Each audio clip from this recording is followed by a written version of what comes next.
una y tiene otra y tiene otra. Yo le puedo nombrar la ALAE, después la ALALI, después el CELA y otras así, y Mercosur y sucesivas. Bueno, las que persisten y con cierto éxito es la del Caribe, que da de alguna forma una lección de integración en sus diversidades mínimas pero importantes como economía.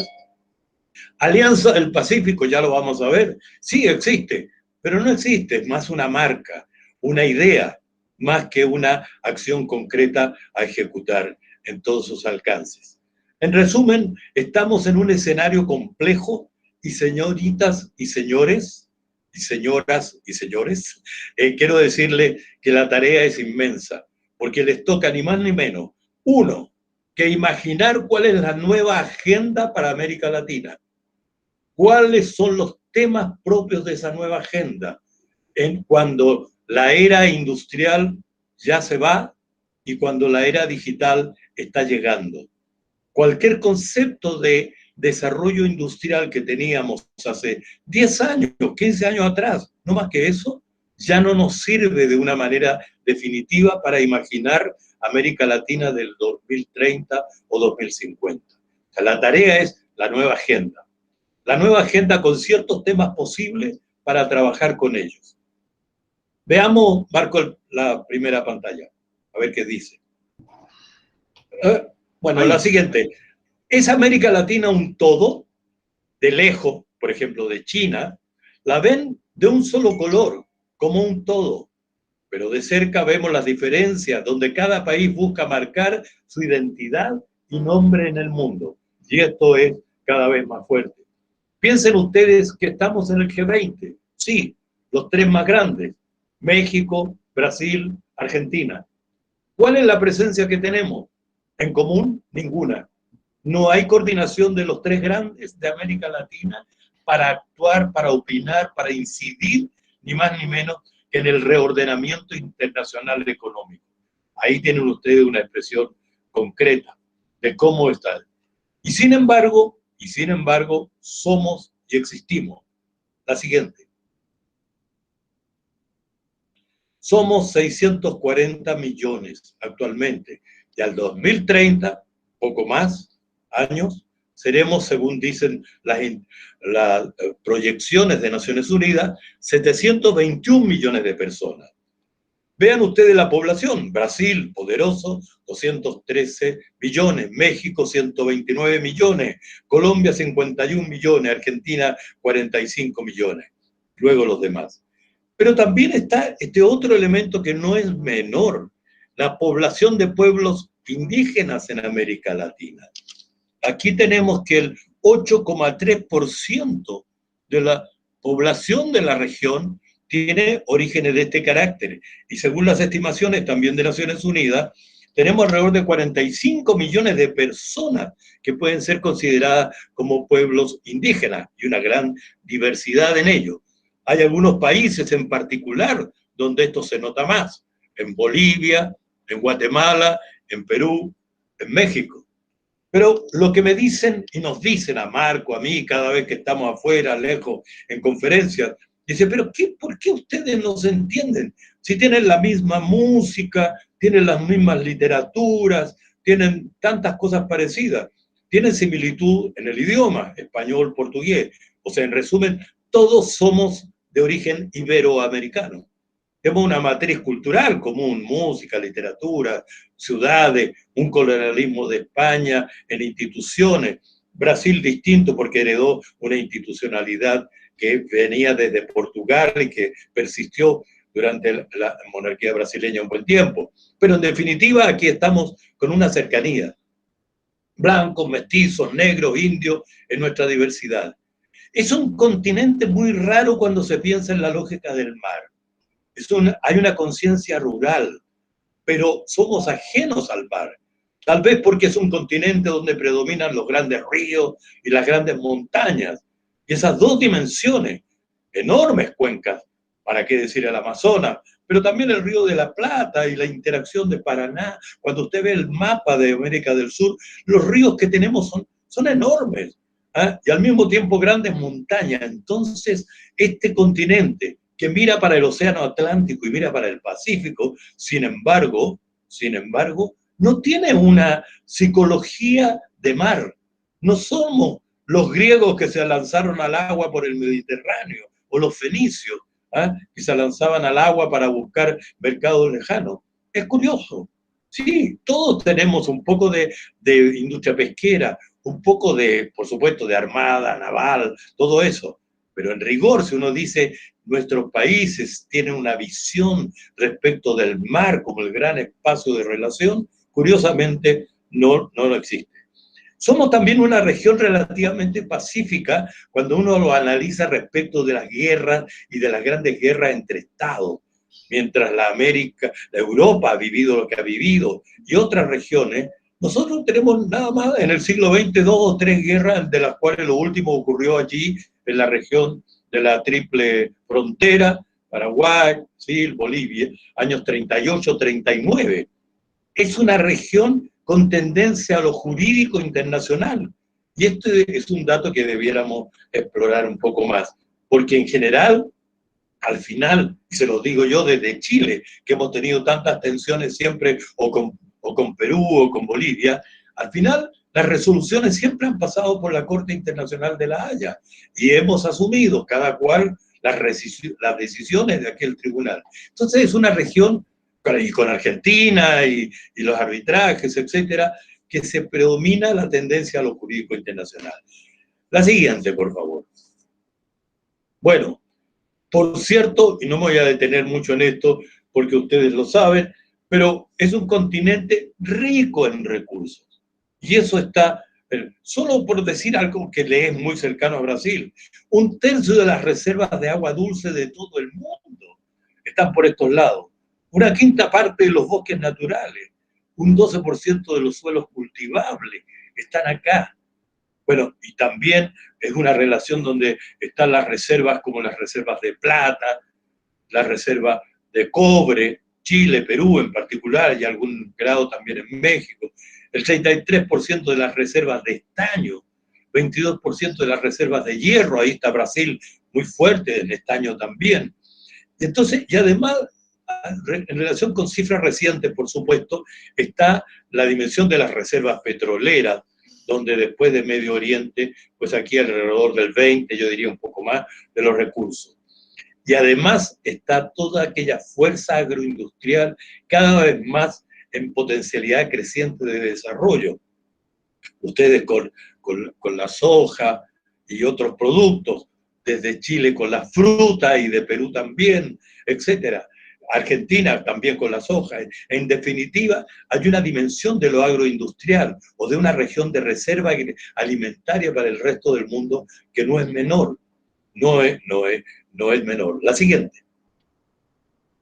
Pero al mismo tiempo es una región desmembrada, aunque tenemos problemas comunes. Uno, la fuerte desigualdad en la distribución de ingresos. Ni siquiera me detengo mucho en plantearlo porque ustedes en Brasil lo conocen muy bien y en Chile también. Los dos países somos de los que tenemos mayor desigualdad en el mundo en la relación entre ingreso y distribución del ingreso. En el 2002 había 57 millones de personas en situación de pobreza extrema en la región. La cifra ha aumentado a 62 millones. Proporcionalmente puede que sea menos, pero como cifra absoluta, en extrema pobreza, 62 millones, o sea, alrededor del 10% de la población de este continente vive en extrema pobreza. Y luego está la pobreza, por supuesto. Hay también una debilidad en la estructura productiva. Las economías de la región están muy orientadas a la exportación de recursos naturales. Petróleo, cobre, hierro, soja y todo lo que conocemos. Y en el caso de Centroamérica y México, las manufacturas son de baja especialización. De baja especialización.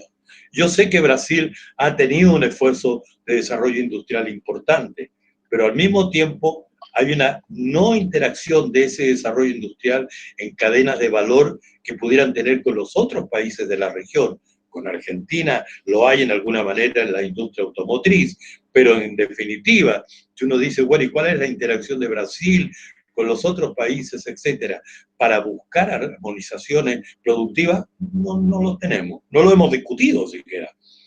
Bueno, entonces hay bajas tasas de crecimiento, y a ese marco de las bajas tasas de crecimiento que traíamos 0,3 entre 2014 y 2019, bueno, con el COVID-19, la pandemia, el efecto ha sido todavía más fuerte. La siguiente. Estamos en el hemisferio que estamos. Ya dije aquello de Naciones Unidas, y yo creo que aquí hay que recuperar el que desde fines del siglo XIX, Estados Unidos buscó marcar que esta era una región de su dominio, la hegemonía, promovió el concepto de panamericanismo, aquello de América para los americanos, etcétera, ¿no? Cuando se gasta el concepto de panamericanismo, en cierta forma, en 1948, estamos bajo la Guerra Fría que comienza a instalarse, se instala el concepto de interamericano. Y esta idea de lo interamericano, pasando por encima de lo panamericano, configura la idea de que lo interamericano tiene obligaciones mutuas de protección. Por eso existe el TIAR, el Tratado de Asistencia Recíproca, que es también del 48. O sea, el 48 en Bogotá se crea la OEA, se firma el Tratado de Asistencia Recíproca, etc. Queremos decir que este Tratado de Asistencia Recíproca, cuando Argentina tuvo problemas con Gran Bretaña en las Malvinas, no operó. Y en términos puros técnicos debía haber operado, porque había un país que tenía problemas con una potencia externa a la región. Pero claro, en la mentalidad norteamericana del concepto interamericano, la potencia externa a la región tenía que ver con la Guerra Fría, no con un aliado. Eso fue. Ahora quiero decir lo siguiente, que este concepto de la presencia hemisférica como factor principal ha reemergido desde el gobierno de Trump en adelante. El anterior secretario de Estado, anterior a Pompeo, ni más ni menos que dijo que era antinatural la presencia de otras potencias, refiriéndose a China especialmente, pero también a Rusia e Irán, la presencia de otras potencias en la región. Y esto configura una persistencia en el nuevo gobierno que ha dejado ser toda esta idea en función de la confrontación tan fuerte que tiene Estados Unidos y creciente con China. Y nosotros estamos al medio y ya volveremos un poco a hablar de eso. Pero en definitiva, esta idea de lo interamericano está siendo crecientemente manejada por toda la clase política en Estados Unidos, porque toda la clase política, demócratas y republicanos, frente a China, tiene una visión relativamente o bastante similar. Pasemos a la palabra integración. Este es un concepto, y aquí hay que marcarlo, lo decía al comienzo, constante en los discursos latinoamericanos. La idea de la unidad regional va pasando de generación en generación. Se crean organismos, se declaran principios y objetivos. ¿Dónde la cosa se cae? En la acción concreta para lograr una verdadera integración. Esto es lo que se queda en el camino. Y este quizás es el punto clave de nuestra reunión hoy día aquí. O sea, usted puede hacer una recolección de la retórica integracionista muy fuerte y encontrar una secuencia de la inoperabilidad de las distintas entidades también muy fuerte. ¿Por qué ocurre ese abismo entre declaración de principios y ejecución? Es una de las incógnitas que tenemos en la región. Algunos dicen que por diferencias políticas, eso sería en los últimos años, pero no es suficiente. Es porque al final predomina el peso, en muchos sentidos, de los polos de poder internos nacionales. Es cuando llega la idea de configurar acuerdos. El caso de Brasil con Argentina, que ustedes lo tienen a mano, es el más nítido.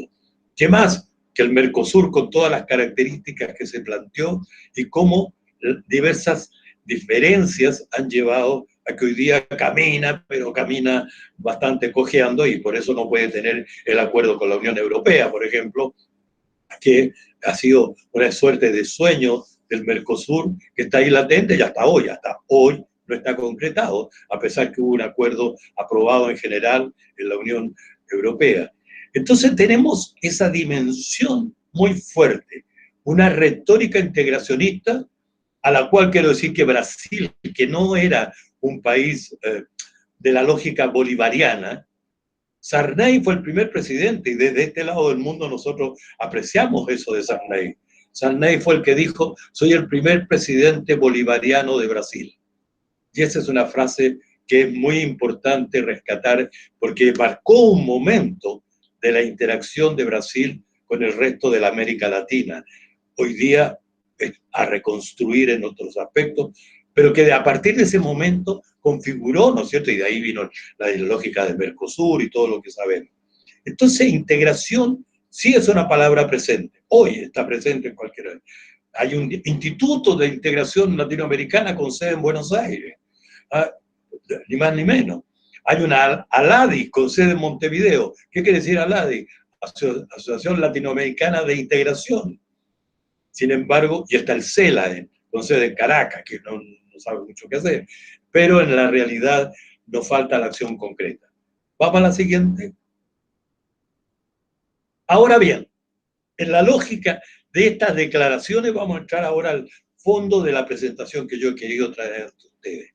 El cómo entre el 2000 y el 2020 vemos precisamente un itinerario de lo que llamaríamos una fuerte entusiasmo con la integración y cómo se va diluyendo en distintas fracturas este caminar por el camino. A comienzo del siglo XXI, distintos gobiernos, aquí en América del Sur en particular, reivindicaron el mérito de la integración.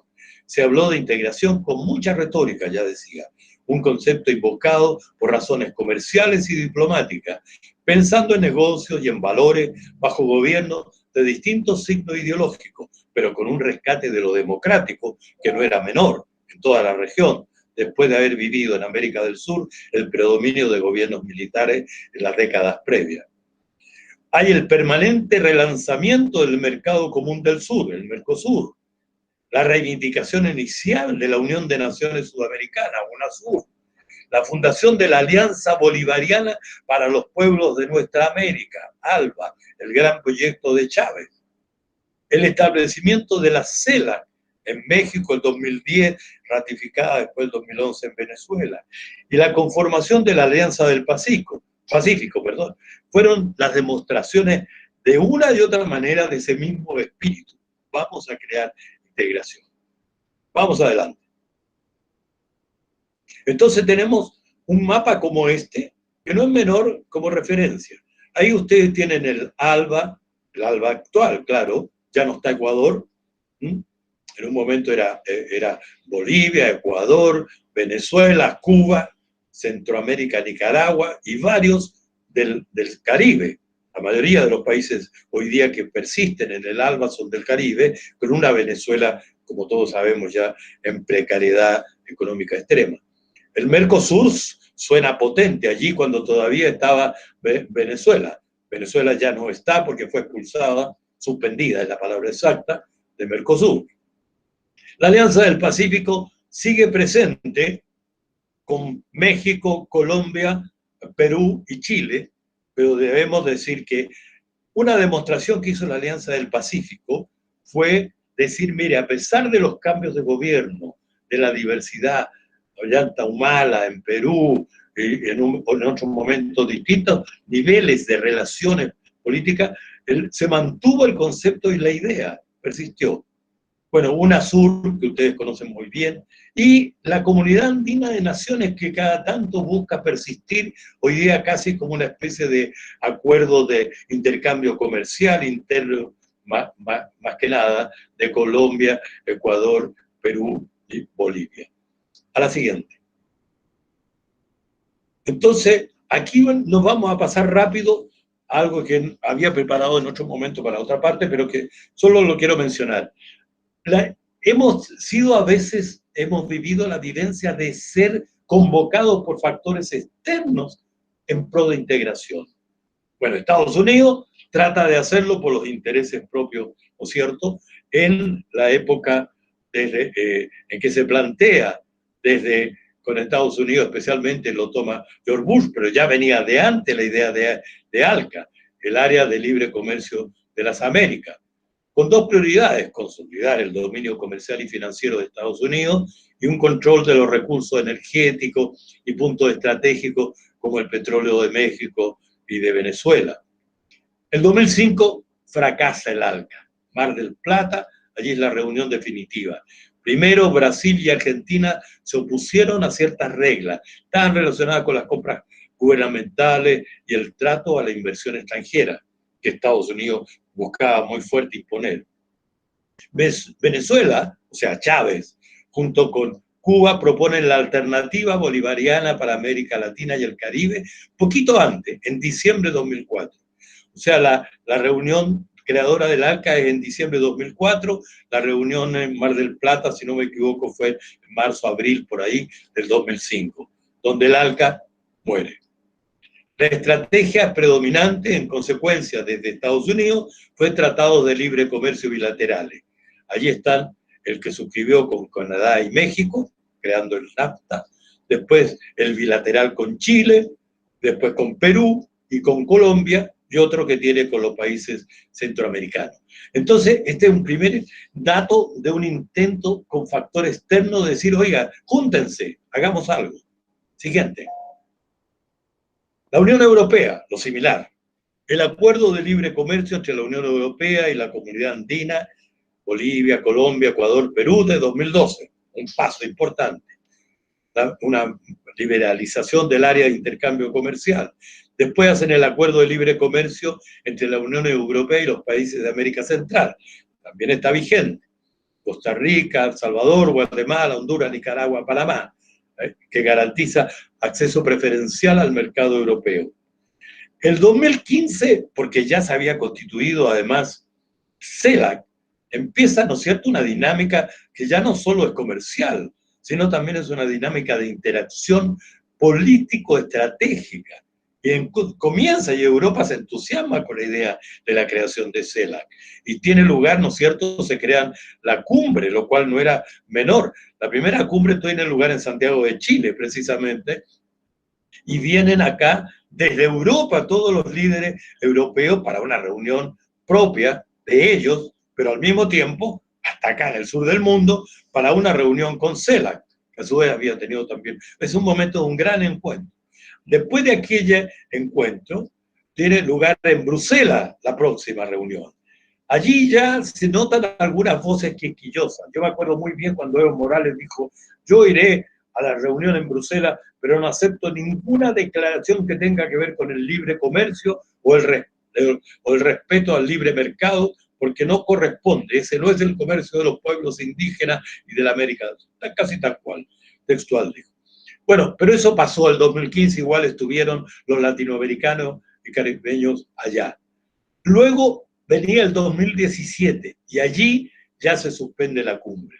La situación de Venezuela, los desacuerdos sobre derechos humanos, la legitimidad cuestionada del presidente Maduro, todo aquello lleva a que en definitiva no hay reunión de la Unión Europea y desde ese momento en adelante no la hubo.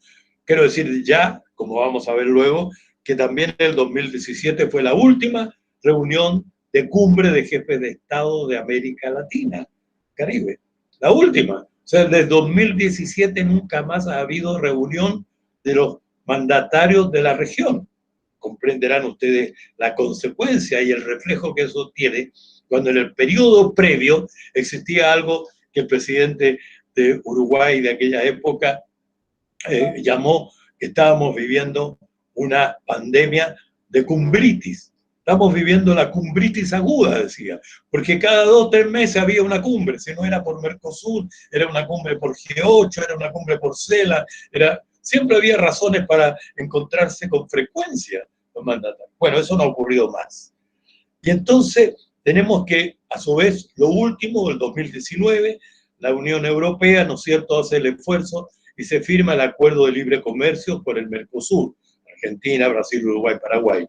Pero hay, como ustedes saben, muchas dudas que pueda ser ratificado por los parlamentos nacionales europeos y también hay diferencias al respecto, pues, como ustedes saben, en el propio interno de Mercosur. Los acuerdos de cooperación, en consecuencia, que tiene la Unión Europea, bilaterales es uno con México y el otro con Chile, precisamente con Chile el 2003. Fue el primer país que tuvo acuerdo con la Unión Europea. Y allí quedó la relación con la Unión Europea. Hoy día uno diría, bueno, está bastante declinada. Ya no hay un diálogo a nivel político, ya no hay una interacción de un organismo regional con la Unión Europea. No es casi nada, esa es la verdad. Siguiente. Bueno, muy rápido paso por encima de estos dos. También ha sido un esfuerzo de las cumbres iberoamericanas, o sea, con el rey de España, entonces nos juntamos todos y discutimos. Ya cada vez la concurrencia de los latinoamericanos a esta cita ha sido menor. Y la última, si no me equivoco, que fue en Andorra, ya hubo una muy baja concurrencia y la verdad que hoy día la Secretaría Iberoamericana está cumpliendo mucho más con programas concretos de trabajo, llamaríamos áreas de educación, áreas de medio, de ese carácter, pero el carácter del encuentro iberoamericano, que era una oportunidad de un diálogo entre América Latina unida, en el caso de la dimensión iberoamericana, con las contrapartes que le eran cercanas en Europa, ni más ni menos como posibilidad para discutir problemáticas comunes, visiones comunes, con un pie allá en Europa y a su vez España y Portugal, con un pie también para interactuar con este enorme espacio en el cual tenían y tienen intereses, que es la Iberoamérica, y comprendiendo allí tanto a Brasil como a los países que fueron de origen de España como colonia. Entonces, el impulso de temas de interés común, como el concepto de cohesión social, por ejemplo, emergió de las cumbres iberoamericanas. De allí salió. Y después fue parte de la conversación con otros lugares. Y por último, también remarcar el foro China-CELAC como otro factor externo. Eso es lo que estoy enumerando en este momento. En el año 14, allá en Brasil, justamente fue cuando Xi Jinping se reunió, ¿no es cierto?, con varios mandatarios y deciden que hay que echar a andar un foro China-CELAC. Y el primer foro China-CELAC tuvo lugar en enero de 2015 en Beijing. El segundo foro fue en Santiago de Chile en enero de 2018. Tengamos un instante aquí para apreciar algo que tiene que ver justamente con la relación con China. Ya el 18, la posibilidad de juntar a todos los latinoamericanos y el CELAC era prácticamente imposible. Había fracasado ya la cumbre con la Unión Europea, la ruptura de interpretación de relaciones con Venezuela era muy crítica. Sin embargo, y esto lo viví personalmente, yo fui asesor especial para esa reunión, se logró que la percepción de todo para la posibilidad de hablar con China era muy importante. Allí, entre otros, la reacción de Brasil fue muy significativa, que tuvo una posición válida en términos de decir, juntémonos y veamos qué nos quiere decir China. Y está correcto. Incluso, esto es casi anecdótico, China quería que la reunión se llamara Unidos por el pro de la franja y la ruta, algo así, ¿eh? Era meter el concepto de la franja y la ruta como lema de la reunión. Brasil dijo por ningún motivo, unió a Colombia y dos, tres más dijeron, sí, la verdad que hablemos de cooperación, de otras cosas, porque además esto de la franja y la ruta todavía sabemos qué significa para nosotros. Pero fue importante rescatar que es la última vez que hubo una reunión de todos los miembros de CELAC como conjunto para hablar con un país, una potencia extranjera.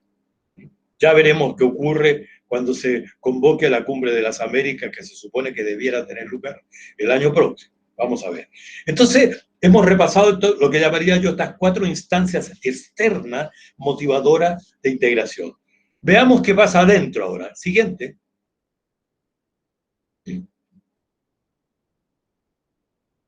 La siguiente. Entonces ahora Latinoamérica por sí misma, bueno, ha vivido una historia, como decíamos, de avance y retroceso en el campo de integración, incapaz de desarrollar un proyecto único con objetivos delimitados, con claridad en la gestión, con fuerza regional y con liderazgo claro. Si ustedes se detienen en cada uno de estos puntos, se darán cuenta que es por allí donde las ideas que se han planteado siempre comienzan a tastabillar, a cojear. ¿Y cuáles son las razones de esto? Siempre hay una visión y un entusiasmo político inicial. Y luego hay desacuerdos en la gestión y en los objetivos concretos. La evaluación equivocada entre las posibles metas regionales y los intereses nacionales. Esto es un punto clave. Hay una evaluación equivocada cuando se juntan todos los presidentes o los ministros de Relaciones y dicen, sí, aquí acordamos un nuevo mecanismo de integración, etc. Entonces están fijadas, ¿y para qué? Bueno, para un comercio interior importante, una integración de nuestros procesos productivos industriales y varias otras cosas. Pero estas metas regionales poco a poco entran en tensión con los intereses nacionales. Y esta es una secuencia persistente sobre la cual hay que trabajar para ver qué es lo posible de aquello que pudiéramos juntar a futuro entre intereses nacionales y metas regionales. Eso tiene mucho que ver con lo que anticipé de por dónde va la ruta digital, la era digital industrial, las nuevas industrias digitales, la nueva interacción del comercio electrónico, etcétera. Toda una dinámica de escenarios en los cuales hay que trabajar a futuro. Por otra parte, agregando razones, la falta de compromiso estratégico para mantener el proyecto de integración por encima de los cambios de gobierno. UNASUR es un ejemplo concreto de cómo se vino abajo. Piensen ustedes que UNASUR llegó a tener hasta un edificio. ¿Ah? O sea, UNASUR era un proyecto que tuvo un acuerdo de defensa, no es menor. O sea, había un comité de defensa al interior de UNASUR, un comité de educación para integrar los programas, áreas científicas. Y de repente comienzan los problemas, ya lo vamos a ver en detalle, y bueno, incluso el edificio que Correa había hecho allá en Ecuador, cerca de Quito, en la salida de Quito, en un momento Ecuador se sale de UNASUR, este edificio se va a ocupar por otra cosa, ya no sé en qué está, creo que es una universidad indígena o algo así, etc. Bueno, y remarco entonces la persistencia de los nacionalismos económicos, no obstante asumir la globalización y el libre mercado. O sea, hay una idea de libre mercado, globalización, que está muy en discusión hoy día en la región, por supuesto, en muchos aspectos, pero que determina nuestras 2 décadas previas, y sin embargo este impacto del regionalismo abierto está entendido como concepto para entenderse con China, para entenderse con Unión Europea, con otros, pero no es un regionalismo abierto a practicarlo hacia el interior de la región. Vamos, la siguiente. Bueno, vamos a ir rápido porque ahora entramos a lo que yo denomino las fracturas, que es la clave. Primera fractura, Mercosur o Alianza del Pacífico. Allí un poco ya lo hemos anticipado, ¿no es cierto? El bloque nace con solidez, asume cambios de gobierno, igual sigue el Mercosur, eso es muy importante, pero no tiene acuerdo monetario. Y esto ya hizo hacer crisis la relación entre Brasil y Argentina, especialmente. No tiene acuerdo con ninguna de las potencias económicas mundiales, con ninguna. No hay acuerdo Mercosur, Estados Unidos, Mercosur, China, Mercosur, Unión Europea, etc. No tiene normas sobre el medio ambiente, comunes me refiero. Normas comunes de inversión, normas comunes de compras públicas, de comercio electrónico, de servicios. Entonces uno empieza a decir, bueno, pero entonces, ¿qué es Mercosur? Que tenía una dimensión tan significativa. Ya hay una parte política. Hubo un periodo donde el Mercosur se mostró que era el contrapeso ideológico a la Alianza del Pacífico. Esta había nacido en 2011 por una acción entre México, Colombia, Perú y Chile. Y se entiende como que aquello, por los mandatarios que en ese instante están a cargo de los países, ¿no es cierto?, han constituido algo que se señala como una integración en la cual el Mercosur defiende la integración y el desarrollo propio de sus países, mientras que se califica a la alianza como un proyecto de pro-neoliberalismo y comercio abierto. la siguiente. Pero en realidad la alianza pretendió construir un área de integración, impulsar el crecimiento con desarrollo competitivo común y proyectarse hacia la región Asia-Pacífico. Es cierto que armonizó los acuerdos bilaterales. ¿Qué quiere decir? Había un acuerdo México-Chile, por ejemplo. Había acuerdos de comercio Colombia-Chile. Había de Perú. Entonces, todos los acuerdos entre los cuatro fueron armonizados. Eso fue un avance. Que quedaron todos bajo una lógica común como acuerdo. Pero después se empezó a avanzar en normas que se han establecido en telecomunicaciones, servicios financieros, comercio electrónico. ¿Hasta dónde se usan? Eso es relativo. Existen como normas, remarco, avanzadas. Por supuesto, se aplicó rápidamente el arancel cero para 96% de los productos. ¿Por qué? Porque la gran mayoría de esos aranceles ya estaban vigentes. ¿Sí? El problema está en el 4%, cuando uno dice, bueno, ¿y cuál es el 4%? Ahí están los intereses mayores, en definitiva, de productos que no pueden estar hoy día bajo comercio. Y la razón principal de que la Alianza del Pacífico ha llegado a un punto en que está trancada pasa por dos factores. Uno, que el comercio interior es muy bajo. Vean ustedes, exportaciones intrarregionales 9,2%. Exportaciones, o sea, de un país con los otros. Importaciones intrarregionales 8,7%. O sea, son los cuatro países viven para afuera, no para la alianza. ¿Y cuál es la realidad política última? Bueno, México, poco interés del presidente López Obrador en América Latina. Cuando hubo la reunión, por ejemplo, de la Alianza del Pacífico en Lima, el presidente no vino, punto. Dijo, no, yo no voy al sur. Mandó al canciller. Y después, cuando hubo la reunión en México, bueno, era en la casa, hubo una reunión con él, una. El resto se hizo a niveles de cancilleres y otros expertos, y la verdad es que no hubo una trascendencia del encuentro de la Alianza del Pacífico en México.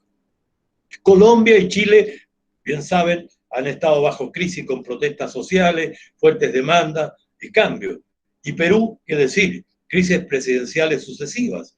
De tal modo que los cuatro actores han vivido momentos políticos en los últimos 2 o 3 años que lo han alejado de una suerte de mirada mayor, de los objetivos estratégicos. Existe, sí.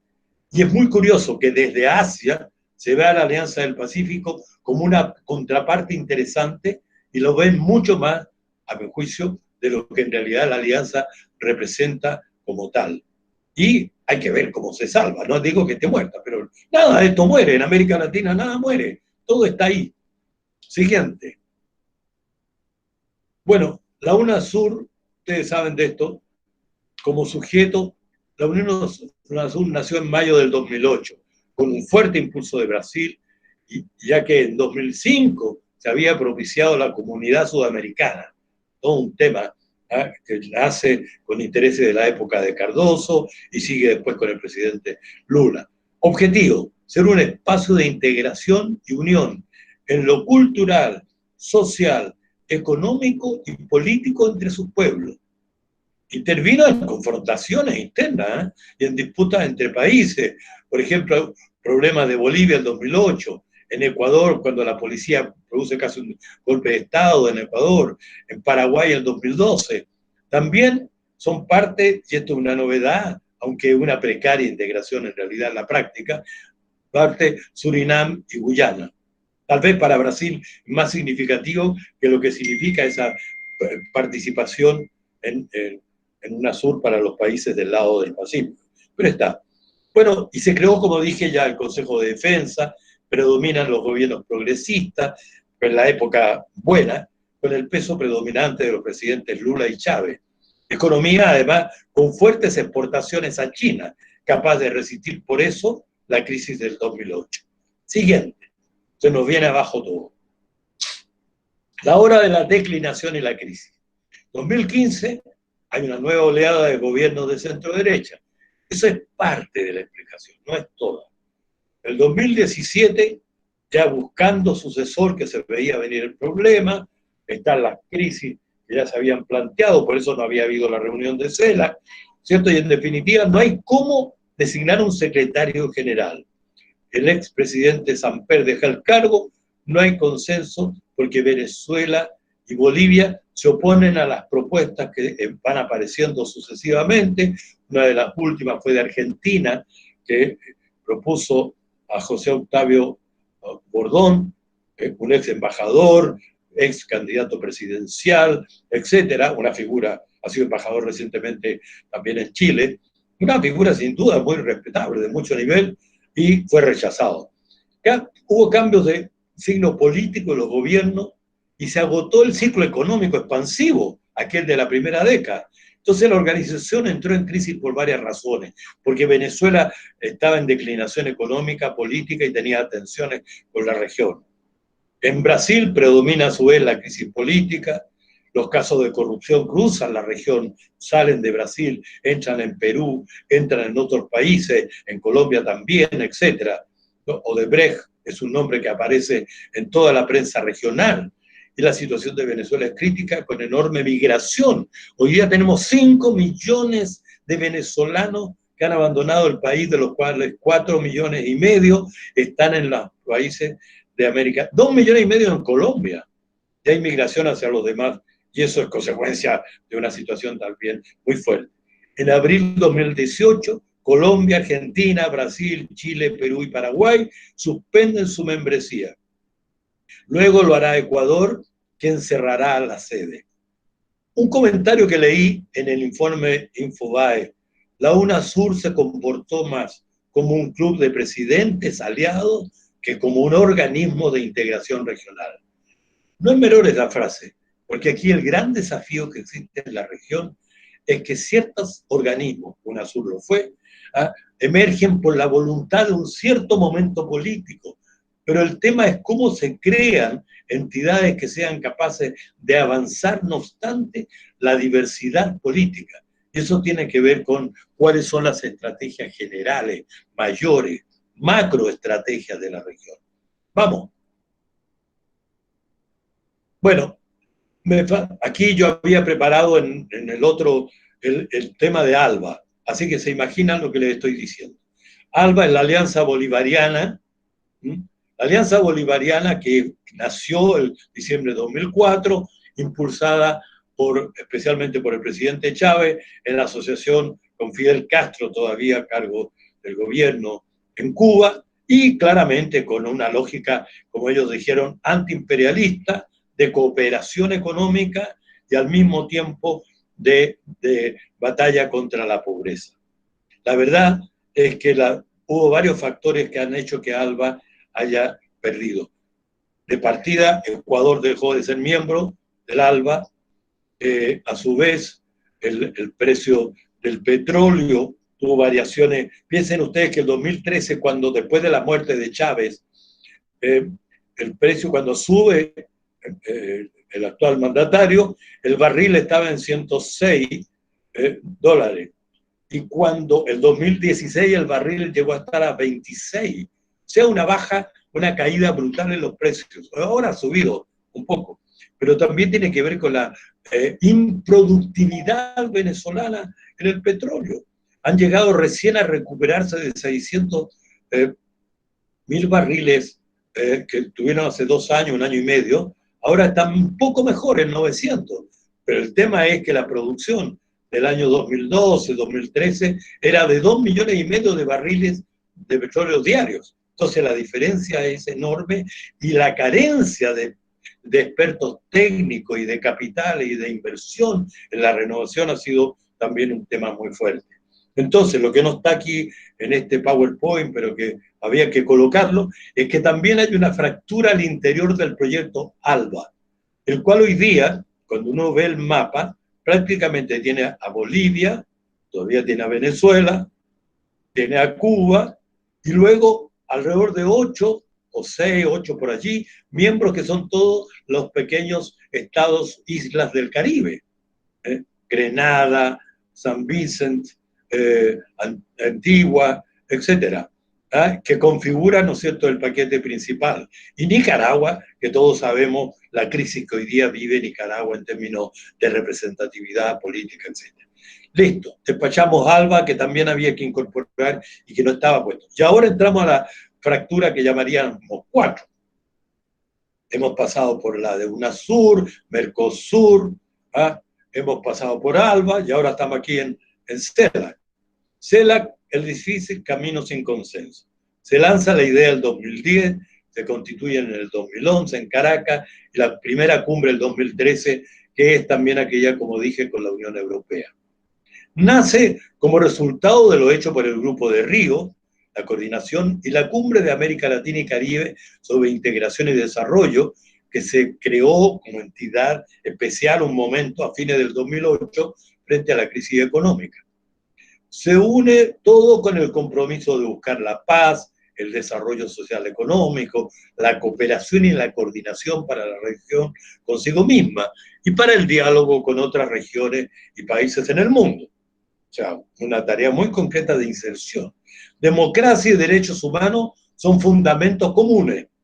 Ojo, este es un dato, ¿no es cierto? Cuando se crea CELAC. Pero despierta el interés de actores internacionales para interactuar, como ya dije, de las distintas regiones, desde las distintas regiones, sin la influencia de Estados Unidos. O sea, se dice desde Europa, por ejemplo, qué bueno que tenemos a CELAC para hablar con estos países sin que sea como quien está hablando con la OEA, sino que estamos hablando con ellos en su dimensión propia. La Unión Europea los ve como contraparte sólida al inicio, y las cumbres que ya mencioné. En 2014 se crea el foro CELAC China, y su primera cita, ya dijimos, en enero 2015. Siguiente. La idea de la unidad en la diversidad, este es un concepto muy trabajado por allí por el 2014, 2015, no ha funcionado. La parálisis política que se ha generado a raíz de las francas divisiones entre sus Estados miembros ha obligado a repensar tanto su lógica como sus formas de operación. La última cumbre ya lo dije, el 2017. La crisis política, económica y social de Venezuela ha enfrentado a los países junto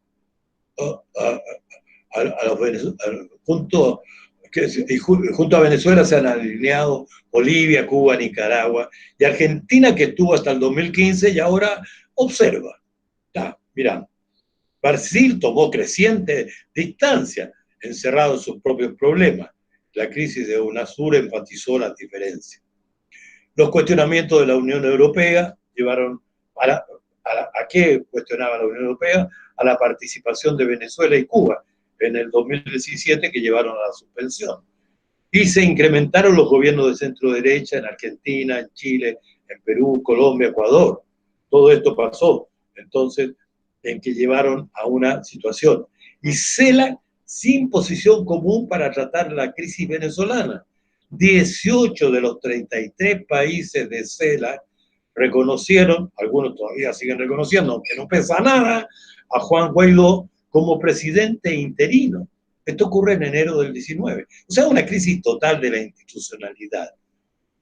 La presidencia pro tempore, además de CELAC, pasó por lo que aquí internamente, académicamente, uno diría, países con poco liderazgo regional. Esas son las cosas que no se podrían decir en una reunión diplomática abierta, ¿no? Pero claro, la coordinación del 2016 la tenía República Dominicana, El Salvador el 2017, 2018, Bolivia el 2019. O sea, en esa secuencia de responsabilidad de conducción era difícil que CELAC pudiera tomar una renacimiento, una reactivación. Vamos al siguiente. Aparece México. Y con esto vamos a ir tratando de ir rápido y seguramente después conversaremos. México, ¿no es cierto?, asume la realidad y dice, vamos a seguir adelante. Y esta frase que está ahí al comienzo del canciller no es menor. Dijo, exacto, no vamos a discutir temas políticos que se discuten en otros foros, como la OEA o los grupos de Montevideo o de Lima. La CELAC no puede hacer no puede ser, tiene que decir, hacer otro espacio para discutir los mismos temas. Tiene lógica, de alguna forma, pero hay que decir también que en realidad CELAC quiere decir Comunidad de Estados Latinoamericanos y del Caribe, precisamente para tener cooperación política. Pero en fin, la estrategia para revivir que toma CELAC es cooperación interestatal de abajo hacia arriba, mediante enfoque de soluciones de problemas prácticos, de índole técnica. Se busca separar el campo político del técnico y basar la cooperación en temas sectoriales. Agenda prioritaria que fijan en enero 2020. Dice, vamos a hacer cooperación aeroespacial, salud, desastres naturales, ciencia, tecnología, agricultura y seguridad alimentaria, cooperación entre las universidades de mayor prestigio. O sea, tratemos temas donde no nos peleemos. Eso es un poco la... Y sigamos. El tema inesperado, claro, fue la pandemia. Y entre los 15 países con la tasa de mortalidad por el COVID-19 más alta, 6 son latinoamericanos. América Latina, con menos de 8% de la población mundial, registra casi el 30% del total de las muertes causadas por la pandemia. Las medidas de protección social han evitado un mayor aumento de la pobreza, es cierto, y pobreza extrema, pero hay un retroceso de 12 años en pobreza y de 20 años, estima la CEPAL, en la pobreza extrema. 167 millones de estudiantes afectados por el cierre de los centros de educación en una aguda brecha de acceso a Internet en la niñez. Apoyos externos, especialmente en el marco del foro CELAC China. Vamos a la última, mi querido. Entonces ahora queda de preguntarse, ¿hacia dónde vamos los latinoamericanos? Bueno, hay que decir que la relación Estado, mercado, sociedad entra en proceso de transformación política. Hay nuevas demandas de protecciones y oportunidades. La demanda social en Chile, por ejemplo, pero no solo aquí, y lo que viene en Brasil, y lo que se vive en Colombia, y lo que está pendiente en Perú, etcétera, son datos reales. Hay otro diálogo con la globalización que hay que enfatizar. América Latina ya emerge como la región más urbanizada del planeta. El 2025, el 86% de la población, o sea, 567 millones, vivirán en ciudades o megaciudades. Este es un tema fundamental que hace a la relación de ciudadanía y poder, de ciudadanía y política, en las representaciones, en la lógica de lo local. Brasil, México y Argentina son 3 de las más grandes consumidores de Internet y redes sociales a nivel mundial. En la actualidad, más de 1/3 de la población en América Latina cuenta con un teléfono inteligente. El déficit de infraestructura y el desafío urgente con 5G es lo que tenemos al frente en este ámbito. Bueno, hay una conciencia de resguardo del medio ambiente muy fuerte en la región. Las nuevas generaciones traen la bandera verde al frente y ellos están trabajando y buscando una nueva calidad de vida. En consecuencia, y aquí, si quieres, vuelve a mí, mi querido Marco. En consecuencia, lo que yo quiero marcar, no más PowerPoint. No, ya. En consecuencia, lo que yo quiero remarcar es que estamos en un momento donde tenemos 2 escenarios simultáneos. Uno, cómo practicamos lo que llamaríamos la autonomía estratégica en América Latina para convivir con este espacio que se está creando creciente de la tensión entre Estados Unidos y China. Autonomía estratégica es un concepto que han desarrollado muchos los europeos y por eso una dimensión interesante de futuro de nuestros países, cómo construir o reconstruir un diálogo con los europeos en torno de cómo moverse con autonomía en medio de esta dimensión bipolar, que digámoslo también, no parece tan claro que vaya a ser solo bipolar. Concretamente también hay que rechazar a la idea que estamos frente a una nueva Guerra Fría, no es cierto. Por una razón, la Guerra Fría no había intereses económicos y comerciales cruzados entre Estados Unidos y la Unión Soviética. En cambio ahora, los intereses comerciales son de tal nivel que las mayores exportaciones del año recién pasado, en medio de todas estas tensiones, de China al mundo, fue a Estados Unidos como principal socio comercial. O sea, hay una imbricación tan significativa entre los dos países que el dealing, que como se dice, no está a la vuelta de la esquina y no parece tan claro. Y además porque están emergiendo otras dimensiones de poder que también tienen un cierto peso y otros cambios de escenario dentro de los cuales tenemos que saber cómo movernos.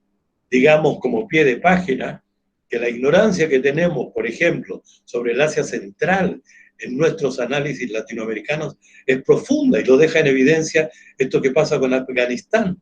Cuando uno dice qué pasa con Afganistán, con Kazajstán y con todo esto y todos los otros están, de los cuales ni siquiera nosotros de un cierto nivel no sabemos todos los nombres. Estoy seguro que varios de nosotros no somos capaces de nombrar todos los países del Asia Central sin equivocarnos. Pero, o sea, en realidad hay nuevas realidades que nos están emanando. Entonces, un escenario es cómo construir la autonomía estrategia acá, o lo que ahora algunos colegas míos han llamado el no alineamiento activo. Esa es una área. Y la otra tiene que ver con cuál es la agenda de los nuevos temas. Y allí están todas las dimensiones, a mi juicio, que reformulan la relación entre nuestros países por encima de los nacionalismos clásicos o los desarrollos industriales clásicos. Lo digital está permitiendo, y este ejemplo que estamos viviendo lo ratifica, un nuevo tipo de diálogo. Hay una interacción, hay una presencia fuerte.